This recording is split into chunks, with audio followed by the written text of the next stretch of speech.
The Morrison government is bringing back to Australia 8 children of Australian terrorists killed while fighting for the Islamic State in Syria. And this raises an important moral question.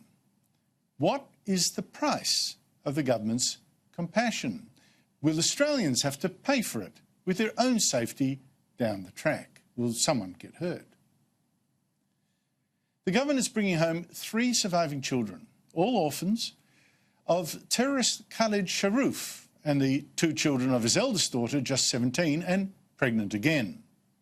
Sharrouf was killed in an airstrike. His wife died of illness, and his eldest daughter was married off twice to other Islamic State fighters, also both dead.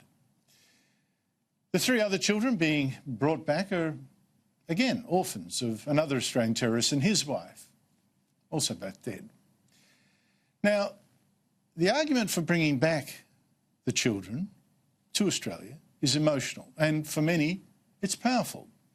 And I do suspect the government had no choice but to bring them back, despite the obvious risks. They can't be held responsible for the crimes of their parents. I mean, the fact that you would take a child and put them in a conflict zone like this is despicable, and I find it disgusting. But the children can't be held responsible for that. And where we have carefully considered their cases, then we have taken action to safely repatriate them, and we'll consider any other such cases. Now, as I say, the case for bringing back the children is powerful. You might even recall the campaign, backed by the ABC, of course, by Khalid Sharrouf's mother-in-law, Kay Nettleton, to track down her grandchildren in a Syrian refugee camp.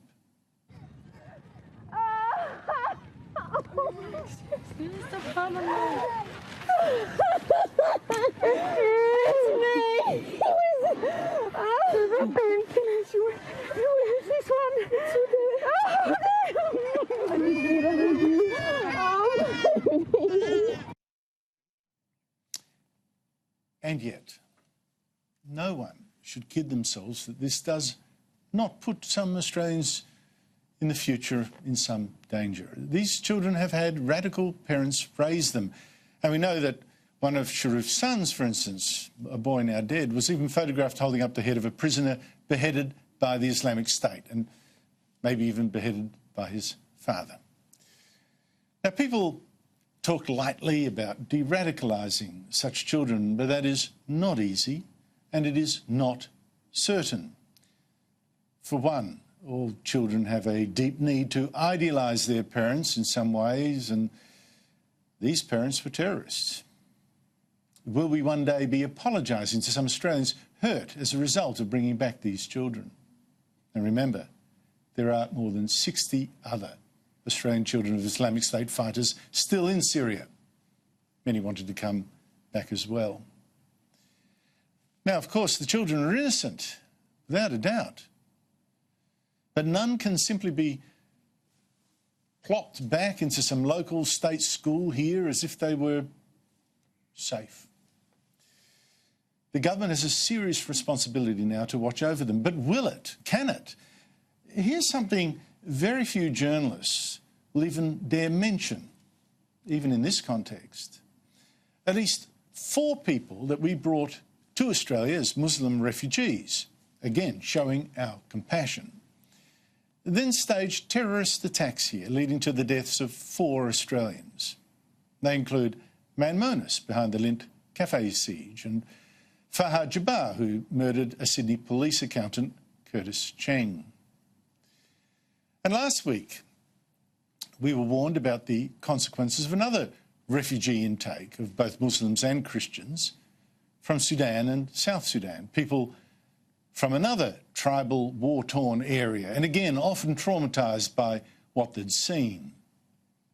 The latest figures from Victoria's Crime Statistics Agency shows that in Victoria, Sudanese-born people are 67 times more likely to be charged with aggravated robbery. They are 55 times more likely to be charged with riot and affray.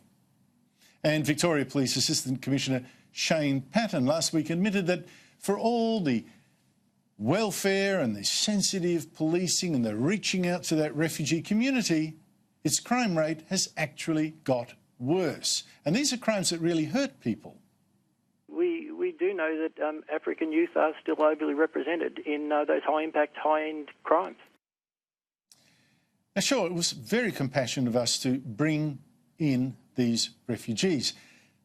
But how many innocent Australians have since paid for that compassion? By being bashed or carjacked or robbed at knife point or having had their house invaded. How fair was our compassion to them? Now, these are incredibly tough questions, and made tougher, of course, by the usual suspects shouting, no, no, no, anyone who raises such questions, anyone who says there's a problem here, they're a racist. But here is the bottom line for me. Orphans of Australian terrorists in Syria, I guess we must accept as ours and bring them home. What else are we going to do? But not all the children still with parents over there. I wouldn't bring them here. That is a risk too far. But our record with tackling refugee crime and extremism is not that great. I mean, you look at Sharrouf. He was from a Lebanese Muslim community that largely fled here from the Lebanese civil war. And now look at the havoc he's caused and the traumatised children this terrorist has left us. So, if we are going to show a compassion that risks some other Australian safety, I want to see a lot more success with the way Australia integrates such refugees once they are in our suburbs.